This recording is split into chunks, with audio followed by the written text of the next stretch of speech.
ফখরুল সহ আরো কিছু লোক আছে, তারা কিন্তু বাম ছিল। ফখরুলের কিন্তু রাজনৈতিক নেতা হচ্ছে রাশেদ খান মেনন।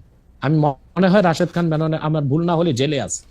তো 5 আগস্টের পর ক্ষমতা বলের অনেক বেশি ঘনিষ্ঠ, অনেক বেশি প্রভাবশালী জামাতে ইসলামী, কিন্তু দলটির 71-এর ভূমিকা নিয়ে আগে যেমন আওয়ামী লীগ সমালোচনা করতো, এখন সেটা অনেকটা সেই জামাতের সমালোচনা করছেন বিএনপি নেতারা। জামায়াতের 71-এর ভূমিকা নিয়ে আপনি কি বলবেন, একটু যদি সংক্ষেপে বলেন যে জামায়াতের 71-এর ভূমিকা, পরে এখন বিএনপির অবস্থান এগেইনস্ট জামাতকে তারা মুনাফিক বলতেছে, মুনাফিক শব্দটা দিয়ে মনে পড়লো, এটাকে আপনি কিভাবে দেখবেন?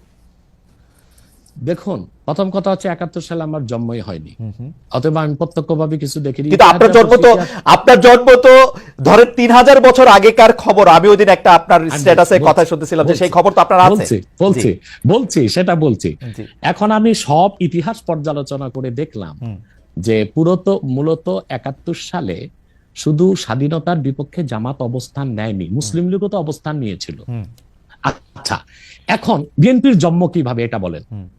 শহীদ প্রেসিডেন্ট জিয়া রহমান সাহেব একজন ব্যক্তি ছিলেন। এত জনপ্রিয় দলটা গঠন কিভাবে করলেন? তিনি বহুদলীয় গণতন্ত্র প্রতিষ্ঠা করলেন। ওই প্ল্যাটফর্মে কারা জায়গা নিয়েছে? মুসলিম লীগের সব লোকগুলো এসে জায়গা নিয়েছে, যারা শেখ মুজিবের বিরুদ্ধে ছিল, আওয়ামী বাকশালের বিরুদ্ধে ছিল। এবং এখন বিএনপিতে যে লোকগুলোকে আপনারা দেখতেছেন, এরা অধিকাংশই কিন্তু ডানপন্থী, রাইটিস্ট এবং ইসলামিস্ট অনেক লোক আছে। পাশাপাশি ফখরুল সহ আরো কিছু লোক আছে, তারা কিন্তু বাম ছিল। ফখরুলের কিন্তু রাজনৈতিক নেতা হচ্ছে রাশেদ খান মেনন। আমি মনে হয় রাশেদ খান মেনন আমার ভুল না হলে জেলে আছে। তো তারা কিন্তু তারা এইরকম বিএনপিতে প্রচুর বামের ডান এসেছে, অর্থাৎ তারা বামের ডান হয়েছে এখন বিএনপিতে এসে। তো প্রচুর পরিমাণ মুসলিম লীগের লোক তো বিএনপি আছে, তারা তো স্বাধীনতার যুদ্ধের বিরোধিতা করেছিল মুসলিম লীগ থাকা অবস্থায়। তো শুধুমাত্র স্বাধীনতার যুদ্ধের বিরোধিতার জন্য জামাতকেই ধোলাই করবেন? তাদেরকে কি ধোলাই করা উচিত না? এখন প্রশ্ন হচ্ছে কেন 71 সালে জামাত, আমি এক কথায় উত্তর দিব যে 71 সালে বাংলাদেশের স্বাধীনতার বিপক্ষে অবস্থান নেওয়াটা জামাতের রাজনৈতিক ভুল সিদ্ধান্ত ছিল। যেহেতু এটা স্পষ্ট ছিল যে বাংলাদেশ থেকে প্রায় 1900 কিলোমিটার দূরে পাকিস্তান, তো মাঝখানে সাগর এবং ভারত, সেখানে দুই জায়গায় দুইটা দেশ থাকতে পারে না। আমি বরং মনে করতাম তখন জামাতের এটাই সিদ্ধান্ত নেওয়া উচিত ছিল যে স্বাধীনতার পক্ষ নিয়ে নেওয়া।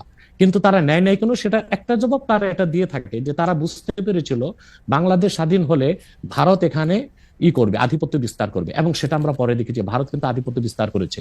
এবং শেখ মুজিবুর রহমানের মতো একজন নেতাও কিন্তু ভারতের আধিপত্য থেকে বাংলাদেশকে মুক্ত করতে পারে নাই। জিয়া কেন এত, জিয়া রহমান আমরা যে এত ভারতের আধিপত্যের কথা জিয়া রহমান একটু খালেদ ভাই একটু, জিয়া রহমানের জনপ্রিয়তার মূল কি? জিয়া রহমানের জনপ্রিয়তার মূলে ছিল দুইটা বিষয়। একটা হচ্ছে তিনি ইসলামী মূল্যবোধী বিশ্বাসী ছিলেন, দ্বিতীয় হচ্ছে জিয়া রহমান ভারতীয় আধিপত্যবাদের বিরুদ্ধে অবস্থান নিয়েছেন। এই জন্যই তিনি জনগণের নিরঙ্কুশ সমর্থন পেয়েছেন। এবং বাংলাদেশে এখনো বিএনপি জনপ্রিয় দল, এবং এখনো ফ্রি ফেয়ার ইলেকশন হলে প্রায় 200। আমার মনে হয় যে আপনার এই